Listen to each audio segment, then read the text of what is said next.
আমাদের সমস্যাটি হলো এ বি সি ডি একটি সামান্তরিক যার এডি এবং বিসি বাহু পরস্পর সমান্তরাল এবং এবি ও সিডি বাহু পরস্পর সমান্তরাল।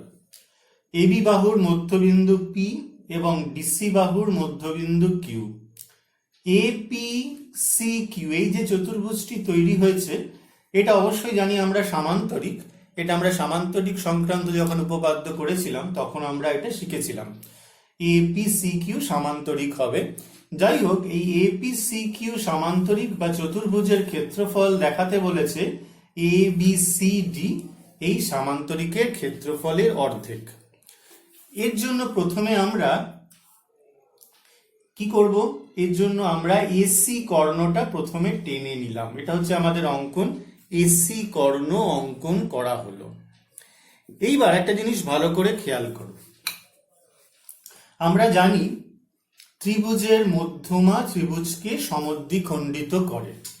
এ বি সি ত্রিভুজের সিপি মধ্যমা আমরা লিখছি যে ত্রিভুজ এ বি সি এর সিপি মধ্যমা। পাশে লিখব যেহেতু এবি বাহুর মধ্যবিন্দু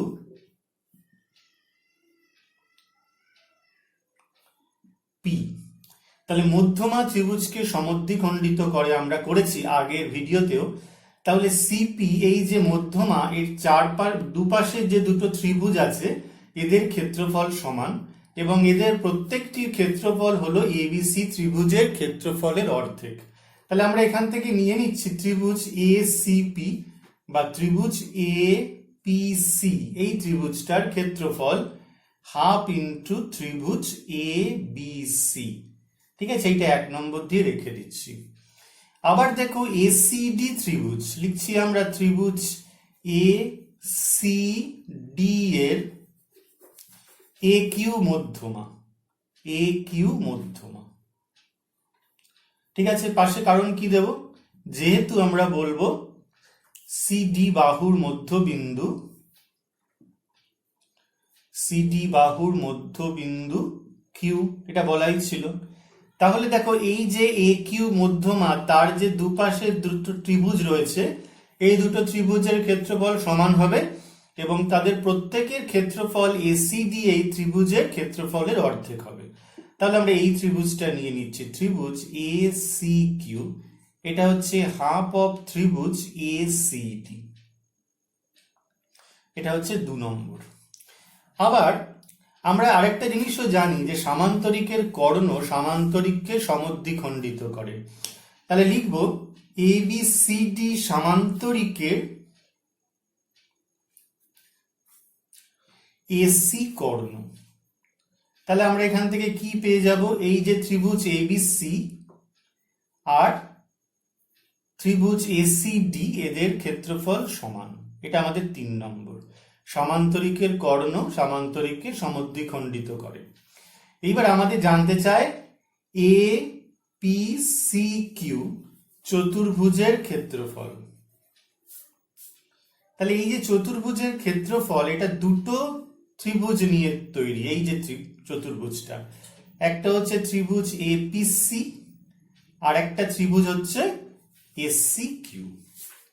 ঠিক আছে, আচ্ছা এবার চলে আসো ত্রিভুজ এপিসি মানে কত পেয়েছি আমরা? হাফ ত্রিভুজ এ বি সি। ঠিক আছে, আর এখানে আমরা কত পেয়েছি? হাফ ত্রিভুজ এসিডি। হয়ে গেল। তাহলে হাফ যদি আমরা কমন নিই তাহলে এখান থেকে আমরা এসিডির জায়গায় কি লিখে দিতে পারি? এ বি সি। এসিডির জায়গায় আমরা পরের লাইনে লিখে দিতে পারি এ বি সি। তাহলে এখান থেকে আমরা লিখে দিলাম এ বি সি। তাহলে হাফ এবিসি হাফ এবিসি মানে এবিসি হয়ে গেল। এইবার এবিসি ত্রিভুজ কি বলেছিলাম এখানে? এবিসি ত্রিভুজ আর এসিডি ত্রিভুজের ক্ষেত্রফল সমান। তারা আর কি হবে? তাহলে প্রত্যেকটা ত্রিভুজ কিরকম হবে? সামান্তরিকের ক্ষেত্রফলের অর্ধেক হবে। তাহলে আমরা এখানে লিখতে পারি হাফ অফ সামান্তরিক এ বি সি ডি। তাহলে এবিসি জায়গায় আমরা লিখে দিচ্ছি হাফ অফ সামান্তরিক এ বি সি ডি। যেহেতু মধ্যমা অর্ধেক করেছে তাহলে এবিসি ত্রিভুজ আর এসিডি ত্রিভুজ এর প্রত্যেকটির ক্ষেত্রফল হয়ে যাবে ABCD এই ত্রিভুজের এই চতুর্ভুজ বা সামান্তরিকের ক্ষেত্রফলের অর্ধেক। তাহলে আমাদের এটাই প্রমাণ করতে বলেছিল APCQ এই চতুর্ভুজের ক্ষেত্রফল ABCD এই সামান্তরিকের ক্ষেত্রফলের অর্ধেক। এই প্রশ্নটা দেখো, এখানে ABCD একটি সামান্তরিক দেওয়া হয়েছে। ABCD একটি সামান্তরিক যার AB বাহুর মধ্যবিন্দু P এবং CD বাহুর মধ্যবিন্দু Q দেওয়া হয়েছে। আমাদের প্রমাণ করতে হবে যে PBQD এই চতুর্ভুজটি একটি সামান্তরিক, আর PBC এই যে ত্রিভুজটা দেওয়া রয়েছে এই ত্রিভুজটির ক্ষেত্রফল PBQD এই সামান্তরিকের ক্ষেত্রফলের অর্ধেক হবে। এখন এই যে PBQD যে সামান্তরিক, এটা আমরা সামান্তরিক সংক্রান্ত উপপাদ্যের সময় করেছিলাম, তবু আরেকবার আমরা এক্ষেত্রে করব। দেখো ABCD একটি সামান্তরিক, লিখি ABCD একটি সামান্তরিক, এটা আমাদের দেওয়া হয়েছে। আচ্ছা, সামান্তরিকের কি হয়? বিপরীত বাহুগুলি পরস্পর সমান্তরাল হয়। তাহলে AB সমান্তরাল DC, আমরা লিখবো সামান্তরিকের বিপরীত বাহু পরস্পর সমান্তরাল হয়। তাহলে দেখো এদের মধ্যে টুকরো হচ্ছে ABর মধ্যে টুকরো PB, ঠিক আছে, আর DCর মধ্যে টুকরো DQ, তাহলে এরাও কিন্তু সমান্তরাল হবে। কারণ আমরা এখানে লিখে নেব যেহেতু A, P, B সমরেখ এবং আমরা কি লিখব D, Q, C সমরেখ, এই দুটো কথা কিন্তু আমরা লিখে নেব। আবার একবার বুঝিয়ে দিচ্ছি, AB আর DC সমান্তরাল যদি হয় তাহলে এই সমান্তরালের মধ্যে দুটো টুকরো থাকে PB আর DQ, তাহলে এরাও কিন্তু সমান্তরাল হবে। আবার সামান্তরিকের বিপরীত বাহুর দৈর্ঘ্য সমান হয়, তাহলে ABর সঙ্গে DCও সমান হবে। আমরা পাশে লিখব সামান্তরিকের বিপরীত বাহুর দৈর্ঘ্য পরস্পর সমান হয়। এইবার দেখো ABর মধ্যবিন্দু হচ্ছে P, তাহলে ABটা বলতে পারবো নিশ্চয়ই 2PB, আর DCর মধ্যবিন্দু Q, তাহলে DCটাকে বলতে পারবো 2DQ। এখানে আমরা লিখব যেহেতু AB ও DC এর মধ্যবিন্দু P ও Q, ঠিক আছে। তাহলে যদি হাফ আম 2টা কেটে দিই তাহলে PB = DQ, এটা হচ্ছে 2 নম্বর। এইবার দেখো 1 আর 2 থেকে আমরা কি পাই? ABCD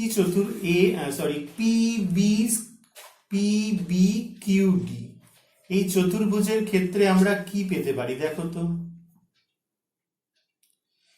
PBর সঙ্গে সমান্তরাল ছিল DQ আর PBর সঙ্গে সমান হচ্ছে DQ, ঠিক আছে। PBর সঙ্গে সমান্তরাল DQ, PBর সঙ্গে সমান হচ্ছে DQ, তাহলে PBDQটা কি হবে? সুতরাং PBDQ চতুর্ভুজটি একটি সামান্তরিক, চতুর্ভুজটি একটি সামান্তরিক, এটা আমরা লিখলাম। পাশে আমরা কি লিখব? কারণ জানি আমরা যে চতুর্ভুজের একজোড়া বিপরীত বাহু সমান এবং সমান্তরাল সেটি একটি সামান্তরিক হয়। তাহলে আমাদের প্রথম যেটা প্রশ্ন ছিল যে দেখাতে হবে যে PBQD এই চতুর্ভুজটি একটি সামান্তরিক, সে পার্টটা কিন্তু আমরা দেখিয়ে দিলাম।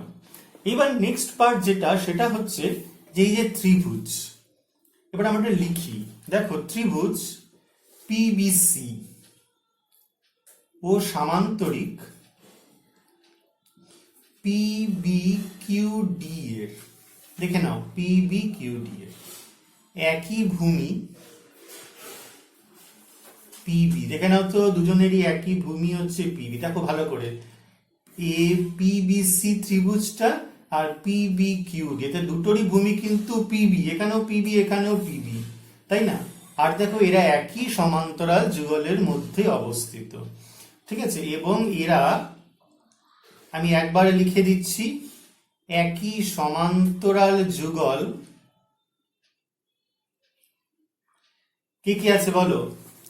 AB ও DC এর মধ্যে অবস্থিত। আমি কিন্তু বারে বারে লেখাবো না, এখানে লিখবো না, কিন্তু মুখে বলবো। তাহলে আমরা কি জানি, একই ভূমি এবং একই সমান্তরাল যুগলের মধ্যে অবস্থিত ত্রিভুজের ক্ষেত্রফল সামান্তরিকের ক্ষেত্রফলের অর্ধেক হয়। তাহলে এখানে পিবিসি ত্রিভুজ আর এই যে সামান্তরিক পিবিকিউডি, এদের কিন্তু একই ভূমি পিবি এবং এর একই সমান্তরাল যুগল এবি এবং ডিসি এর মধ্যে অবস্থিত। তাহলে ত্রিভুজ পিবিসির ক্ষেত্রফল হবে এই সামান্তরিকের ক্ষেত্রফলের অর্ধেক। ঠিক আছে, এটাই আমাদের প্রমাণ করতে বলেছিল। একই ভূমির উপর অবস্থিত বা একই ভূমিযুক্ত বা একই বাহুযুক্ত বর্গক্ষেত্রের ক্ষেত্রফল রম্বসের ক্ষেত্রফলের অপেক্ষা বেশি হবে। অর্থাৎ একটি বর্গক্ষেত্র আর একটি রম্বস যদি নেওয়া যায়, যদি তাদের দুটোরই বাহুর দৈর্ঘ্য একই হয়, তাহলে আমাদের দেখাতে বলেছে বর্গক্ষেত্রের ক্ষেত্রফল রম্বসের ক্ষেত্রফল অপেক্ষা বেশি হয়। এইখানে প্রশ্নে আমরা ছবি এঁকেছি প্রশ্নটির জন্য। এবিসিডি একটি বর্গক্ষেত্র আর এবিপিকিউ একটি রম্বস। তোমরা লিখে নেবে যে এবিসিডি একটি বর্গক্ষেত্র এবং এবিপিকিউ একটি রম্বস নেওয়া হলো। আমাদের দেখাতে হবে যে বর্গক্ষেত্র ABCD এর ক্ষেত্রফল is greater than rhombus ABPQ এর ক্ষেত্রফল। ঠিক আছে, তার জন্য আমাদের একটা কাজ করতে হবে, আমাদের একটা লম্ব অঙ্কন করতে হবে। কি লম্ব?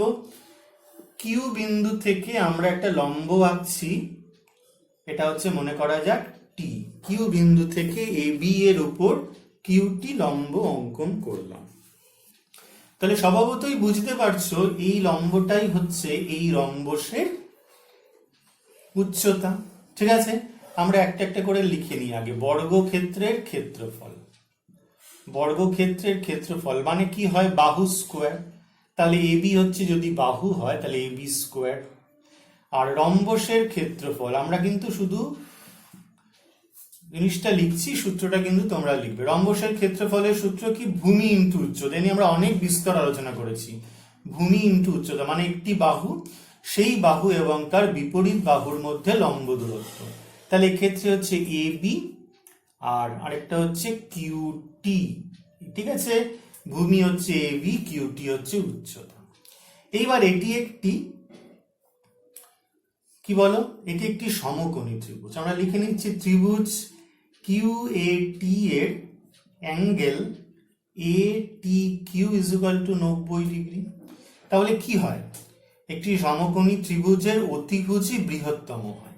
তাহলে আমরা এখান থেকে নিশ্চয়ই বলতে পারবো AQ is greater than QT। ঠিক আছে, AQ is greater than QT। Or আচ্ছা, AQ মানে হচ্ছে AB, কারণ রম্বসের বাহু AQ যা আর AB ও তাই একই, গ্রেটার দেন QT। আমরা দু সাইডে AB দিয়ে গুণ করছি, তাহলে AB ইন্টু AB আর এদিকে হয়ে গেল AB ইন্টু QT। অর্থাৎ আমরা এখান থেকে পেয়ে যাচ্ছি AB square greater than AB into QT। দেখো AB ইন্টু AB মানে AB স্কোয়ার মানে কি পেয়েছি? বর্গক্ষেত্রের ক্ষেত্রফল। বর্গক্ষেত্র কোনটা? আমরা লিখে দিচ্ছি বর্গক্ষেত্র ABCD এর ক্ষেত্রফল AB স্কোয়ার। আর AB ইন্টু কিউটি কি? রম্বসটির ক্ষেত্রফল ABPQ রম্বসের ক্ষেত্রফল। বুঝতে পেরেছো সবাই? তাহলে আমরা দেখে নিলাম যে দুটো সমতলিক চিত্র, একটা বর্গক্ষেত্র একটা রম্বস, এদের নিয়েছি, এদের কিন্তু দুটোরই বাহুর দৈর্ঘ্য সেম আছে। তাহলে আমাদের দেখাতে হবে যে বর্গক্ষেত্রের ক্ষেত্রফল রম্বস অপেক্ষা বেশি হবে, সেটা কিন্তু আমরা দেখাতে পারলাম। একটি সামান্তরিক দেওয়া হয়েছে যার এডি বিসি বাহু সমান্তরাল, এবি এবং ডিসি বাহু সমান্তরাল। ঠিক আছে, বিসি বাহুকে বর্ধিত করা হয়েছে পি বিন্দু পর্যন্ত। এর ফলে দেখো আমাদের যুক্ত করেছি এপি, এ কিউ এবং ডিপি। আমাকে দেখাতে বলেছে ত্রিভুজ এ বিপি এর ক্ষেত্রফল, এ বিপি এই ত্রিভুজের ক্ষেত্রফল কার সাথে সমান হবে? এসিপিডি এই চতুর্ভুজের ক্ষেত্রফলের সাথে সমান হবে। ত্রিভুজ এ বিপি এর ক্ষেত্রফল আর চতুর্ভুজ এসিপিডি এই চতুর্ভুজের সঙ্গে সমান হবে। তো আমরা প্রথমে দেখতে পাচ্ছি এ বি সি ডি এই সামান্তরিকের এসি কর্ণ। আমরা জানি সামান্তরিকের কর্ণ সামান্তরিককে সমদ্বিখণ্ডিত করে। তাহলে আমরা লিখছি এ বি সি ডি সামান্তরিকের এসি কর্ণ। ঠিক আছে, তাহলে আমরা এখান থেকে পেয়ে যাব ত্রিভুজ এ বি সি ইজুকাল টু ত্রিভুজ এ সি ডি। ত্রিভুজ এ বি সি ত্রিভুজ এ সি ডি। আমরা পাশে কি লিখব? যে সামান্তরিকের কর্ণ সামান্তরিককে সমদ্বিখণ্ডিত করে। এইবার দেখো তো ত্রিভুজ এসিপি, ত্রিভুজ এসিপি ও ত্রিভুজ ডিসিপি এই দুটো ত্রিভুজ একটু ভালো করে বুঝতে হবে। এসিপি আমি একটু শেড দিচ্ছি, তোমাদের কিন্তু দেওয়ার কোনো প্রয়োজন নেই, তোমরা কিন্তু শুধুমাত্র বুঝে বুঝেই করবে। এই যে ত্রিভুজটা পেলাম, আর একটা ত্রিভুজ হচ্ছে আমাদের পাশের ত্রিভুজটা, এই ত্রিভুজটা দেখো। এই দুটো ত্রিভুজ কিরকম? এই দুটো ত্রিভুজের ভূমি কে বলতো? ভূমি হচ্ছে সিপি। এই দেখো এই দুটো ত্রিভুজের ভূমি সিপি। আবার একবার বলে দিচ্ছি কোন দুটো ত্রিভুজ? ত্রিভুজ এসিপি আর হচ্ছে ডিসিপি। এর একই ভূমি সিপি এবং এর একই সমান্তরাল যুগল এডি এবং সিপি এর মধ্যে অবস্থিত। তার কারণ কি? সামান্তরিক তো, এডি আর বিসি সমান্তরাল, এটাকে বর্ধিত করা হয়েছে, তাহলে এডি এবং সিপি এর মধ্যে অবস্থিত এবং এরা একই সমান্তরাল যুগল, একই সমান্তরাল যুগল এডি ও সিপি এর মধ্যে অবস্থিত। আমাদের কি নিয়ম ছিল?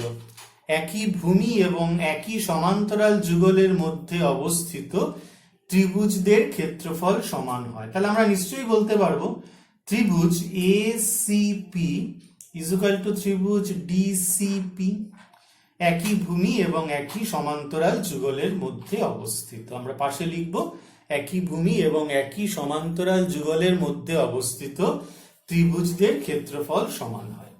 তাহলে আমাদের প্রমাণ এখন কি করতে বলেছে? এ বিপি এই ত্রিভুজ, তাহলে ত্রিভুজ এ বিপি এর ক্ষেত্রফল আমরা সরাসরি চলে আসছে। ত্রিভুজ এ বিপি এর ক্ষেত্রফল, এ বিপি দেখো দুটো অংশে বিভক্ত, একটা এইটা ত্রিভুজ এ বিসি প্লাস ত্রিভুজ এসিপি। আশা করি বুঝতে পেরেছো, এবিসি আর এসিপি। এইবার বলো তো এবিসি মানে কত পেয়েছি? 1 নম্বর থেকে এসিডি ত্রিভুজ, আর 2 নম্বর থেকে এসিপি মানে কি পেয়েছি? ডিসিপি। এবার চলে আসছি যুক্ত করব। এসিডি হচ্ছে এই ত্রিভুজটা আর ডিসিপি মানে এই ত্রিভুজটা। যুক্ত করলে কি পাচ্ছি আমরা? ভালো করে বুঝে নাও। এসিডি এই ত্রিভুজটা আর তার সাথে যুক্ত হয়ে যাচ্ছে। এটা যদি মুছে দিই আমরা বোঝার সুবিধার জন্য, তাহলে দেখো বুঝে নাও। তোমরা কিন্তু এরকম মুছবেও না আর বারে এরকম ডটেড লাইনও দেবে না। এই ত্রিভুজ হচ্ছে এসিডি আর এই ত্রিভুজ হচ্ছে ডিসিপি। তাহলে কি হলো? এই যুক্ত করলে আমরা পেয়ে যাচ্ছি চতুর্ভুজ এসিপিডি এর ক্ষেত্রফল। ঠিক আছে, এটাই আমাদের প্রমাণ করতে বলেছিল। আমাদের যেটা যুক্ত করা ছিল সেটা আমরা আবার যুক্ত করে দেখিয়ে দিলাম। আমাদের এই প্রশ্নে দেওয়া রয়েছে এ বি সি ডি যে কোনো একটি চতুর্ভুজ। এ বি সি ডি যে কোনো একটি চতুর্ভুজ। এ বিন্দু দিয়ে বিসি এর বিডি এর সমান্তরাল টানা হলো। বিডিটা হচ্ছে কর্ণ, এ বিন্দু দিয়ে বিডি এর সমান্তরাল সরলরেখা টানা হলো এক্স ওয়াই। সিডি কে বর্ধিত করা হলো, যা এটাকে পি বিন্দুতে ছেদ করেছে। সিডি কে বর্ধিত করা হলো, যা এক্স ওয়াই সরলরেখাকে পি বিন্দুতে ছেদ করেছে। আমাদের দেখাতে হবে এ বি সি ডি এই চতুর্ভুজটির ক্ষেত্রফল আর ত্রিভুজ পিবিসি এই ত্রিভুজের ক্ষেত্রফল সমান। আবার বলছি, এ বি সি ডি এই চতুর্ভুজের ক্ষেত্রফল আর পিবিসি এই ত্রিভুজের ক্ষেত্রফল সমান। এটা দিয়ে কিন্তু আমরা পরবর্তী ক্ষেত্রে একটা সম্পাদ্য করব যে একটি চতুর্ভুজের সমান ক্ষেত্রফল বিশিষ্ট ত্রিভুজ অঙ্কন। এটা আমরা আসবো পরবর্তী অধ্যায়, তোমাদের শেখাবো। এখন এটার প্রমাণ আমরা করছি। তার মানে হচ্ছে এ বি সি ডি যদি একটা চতুর্ভুজ তোমাকে দিয়ে দেয়, তোমাকে প্রথমে কি করতে হবে, এ বিন্দু দিয়ে বা মাথার একটি শীর্ষবিন্দু দিয়ে এই কর্ণটির সমান্তরাল টেনে নিতে হবে আর সিডি কে বাড়িয়ে দিতে হবে যাতে এটাকে পি তে ছেদ করেছে। তাহলে এই চতুর্ভুজটির ক্ষেত্রফল হয়ে যাবে ত্রিভুজ পিবিসি এর ক্ষেত্রফলের সমান। এটাই কিন্তু আমাদের প্রমাণ। এবার একটি জিনিস ভালো করে এখান থেকে খেয়াল করে, একদম সোজা প্রমাণ। আমরা জানি একই ভূমি এবং একই সমান্তরাল যুগলের মধ্যে অবস্থিত ত্রিভুজদের ক্ষেত্রফল সমান হয়। এখানে আমরা ত্রিভুজ লিখছি এ বি ডি। ভালো করে খেয়াল করো, ত্রিভুজ এ বি ডি। আমি শেড দিতে পারি এ বি ডি ত্রিভুজ। ভালো করে দেখে নাও, এইটা হচ্ছে আমাদের এ বি ডি ত্রিভুজ। আর ত্রিভুজ পিবিডি, ঠিক আছে, পিবিডিটাকেও আমরা একটু শেড দিয়ে নিচ্ছি ভালো করে, তাহলে আমাদের বুঝতে অনেকটা সুবিধা হবে। কিন্তু তোমরা কিন্তু এইসব কিছুই করবে না, তোমরা সরাসরি প্রমাণ করবে। আমরা তাহলে কি কি ত্রিভুজ নিলাম? একটা ত্রিভুজ হচ্ছে আমাদের এবিডি আর একটা ত্রিভুজ হচ্ছে পিবিডি। এদের একই ভূমি কে বলতো? এদের লেখো, এর একই ভূমি বিডি, ঠিক আছে, এবং এরা একই সমান্তরাল যুগল,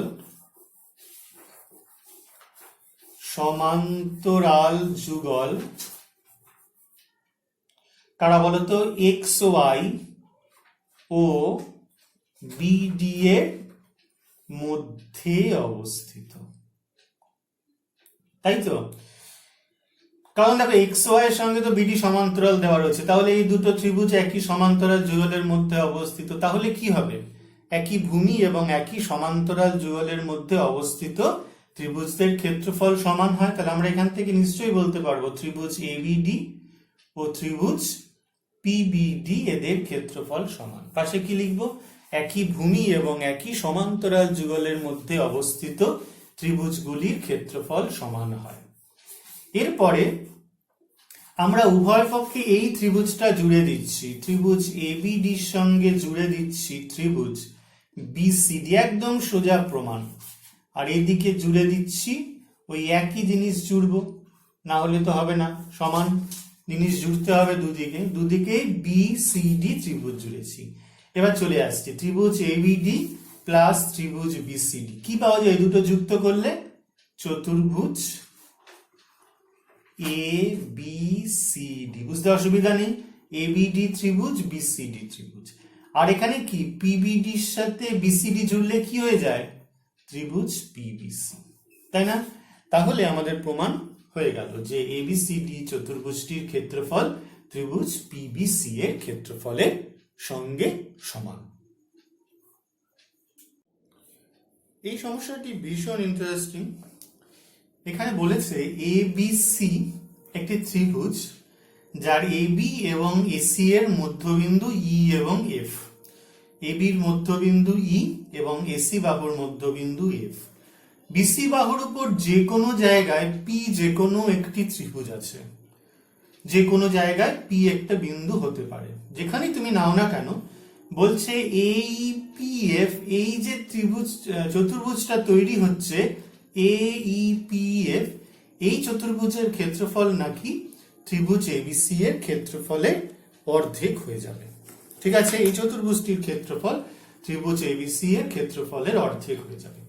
তাহলে এখান থেকে আমাদের অঙ্কন হচ্ছে, এটা জুড়ে নিলাম প্রথমে। ঠিক আছে, আচ্ছা এইবার আমরা যেটা জানি সেটা হচ্ছে একই ভূমি এবং একই সমান্তরাল যুগলের মধ্যে অবস্থিত ত্রিভুজগুলির ক্ষেত্রফল সমান হয়। তাহলে কোন কোন ত্রিভুজ নিচ্ছি একটু দেখে নিই। তার আগে একটা কথা বলি, সেটা হচ্ছে যে একটি ত্রিভুজের যে কোনো দুটি বাহুর মধ্যবিন্দুর সংযোজক সরল রেখাংশ তৃতীয় বাহুর সমান্তরাল হয়। তাহলে এবি বাহুর মধ্যবিন্দু ই, এসি বাহুর মধ্যবিন্দু এফ। তাহলে লিখছি ত্রিভুজ এ বি সি এর এবি ও এসি বাহুর মধ্যবিন্দু ই ও এফ। তাহলে এখান থেকে কি হয়ে যাবে, ই এফ সমান্তরাল বিসি হবে। এ নিয়ে কোনো সন্দেহ নেই, এটা আমরা জানি। একটি ত্রিভুজে যে কোনো দুটি বাহুর মধ্যবিন্দুর সংযোজক সরল রেখাংশ তৃতীয় বাহুর সমান্তরাল ও অর্ধেক হয়। অর্ধেকের দরকার নেই, সমান্তরাল। এবার যেটা বলছিলাম, দুটো ত্রিভুজ নিচ্ছি, একটা হচ্ছে ত্রিভুজ ইপিএফ, ভালো করে দেখে নাও ইপিএফ, আরেকটা ত্রিভুজ হচ্ছে আমাদের ইসিএফ। ইসিএফ এই দুটো ত্রিভুজকে একটুখানি শেড দিয়ে বোঝানোর চেষ্টা করি। প্রথমে হচ্ছে এই ত্রিভুজটা, ঠিক আছে, আমি বারবারই বলছি তোমরা কিন্তু কোনো রকম শেড দেবে না, বুঝতে অসুবিধা হচ্ছে বলে আমরা এই দুটো ত্রিভুজকে একটু শেড দিয়ে দেখানোর চেষ্টা করছি। দেখো ভালো করে কি দেওয়া রয়েছে, কোন দুটো ত্রিভুজ আবার একবার দেখে নিচ্ছি, ত্রিভুজ ইপিএফ আর ত্রিভুজ ইসিএফ। এই দুটি ত্রিভুজের ভূমি হচ্ছে ইএফ। লেখো এর একই ভূমি আমরা পেয়ে যাচ্ছি ইএফ, এবং একই সমান্তরাল যুগল কারা কারা অবস্থিত, ইএফ এবং বিসি এর মধ্যে অবস্থিত। এটা তো আমরা আগেই পেয়ে গেছি। তাহলে ইএফ এবং বিসি এর মধ্যে অবস্থিত, তাহলে এই ত্রিভুজ দুটির ক্ষেত্রফল সমান হবে। সুতরাং আমরা বলতে পারবো ত্রিভুজ ইপিএফ ইজ ইকুয়াল টু ত্রিভুজ ইসিএফ। পাশে কি লিখবো, একই ভূমি এবং একই সমান্তরাল যুগলের মধ্যে অবস্থিত ত্রিভুজগুলির ক্ষেত্রফল সমান হয়। এটা না বোঝার মতো কিছু নেই, আমরা আগেও বেশ কিছু অঙ্ক সেম একই রকম ভাবেই কিন্তু করে যাচ্ছি। ঠিক আছে, তো তাহলে এইবার করব কি, বোথ সাইডে আমরা এই ত্রিভুজটা জুড়ে দিচ্ছি। তাহলে আমরা এখানে লিখছি ত্রিভুজ ইপিএফ প্লাস ত্রিভুজ এইএফ, ঠিক আছে, ইজ ইকুয়াল টু ত্রিভুজ ইসিএফ প্লাস ত্রিভুজ এইএফ। অসুবিধা নেই তো, ইপিএফ এর সঙ্গে এইএফ জুড়ে দিলে কি পাই, ভালো করে দেখো, ইপিএফ এইএফ। তাহলে কি পেয়ে যাচ্ছি, চতুর্ভুজ এইপিএফ। এই চতুর্ভুজটাই কিন্তু চাইছে এইপিএফ। আর দেখো এই দুটো ত্রিভুজ জুড়ে দিলে কি হয়, একটা হচ্ছে ইসিএফ আর একটা হচ্ছে এইএফ। কি পেয়ে যাচ্ছি, এইসি, ত্রিভুজ এইসি। এইবার ইন্টারেস্টিং হচ্ছে, দেখো এই ত্রিভুজটার এবিসি ত্রিভুজের মধ্যমা কে, ত্রিভুজ এবিসি এর কে মধ্যমা, মধ্যমা হচ্ছে সিই। বুঝতে পারছো, সিই, তার কারণ এবি এর মধ্যবিন্দু ই, তাহলে সিই একটা মধ্যমা, মধ্যমা ত্রিভুজকে সমদ্বিখণ্ডিত করে। তাহলে এই যে সিই এর দুপাশের দুটো ত্রিভুজ কারা কারা, একটা হচ্ছে এইএফ আর একটা হচ্ছে এইসি আর একটা হচ্ছে বিইসি। তাহলে আমরা এইসি এই ত্রিভুজটাকে বলতে পারবো হাফ অফ ত্রিভুজ এবিসি। ঠিক আছে, এটা 2 নম্বর। ঠিক আছে, ইসি বা সিই এর দুপাশের দুটো ত্রিভুজ সমান, তাহলে এইসি এই ত্রিভুজটা এবিসি এ ত্রিভুজের ক্ষেত্রফলের অর্ধেক। তাহলে এখান থেকে আমরা লিখে দিতে পারি এটাই হচ্ছে হাফ অফ ত্রিভুজ এবিসি। এটা 2 নম্বর থেকে, আর এখান থেকে 1 নম্বর থেকে পাই, আর এখান থেকে আমরা পাই হচ্ছে 2 থেকে পাই। তাহলে এটাই কিন্তু আমাদের বলেছিল এই চতুর্ভুজটির ক্ষেত্রফল এবিসি ত্রিভুজের ক্ষেত্রফলের অর্ধেক। ভীষণ ইম্পর্টেন্ট প্রবলেম, কোনো সমস্যা নেই আশা করি তোমাদের। তো এই সমস্যাগুলো আজকে আমরা আলোচনা করলাম, ভালো করে বাড়িতে প্র্যাকটিস করো।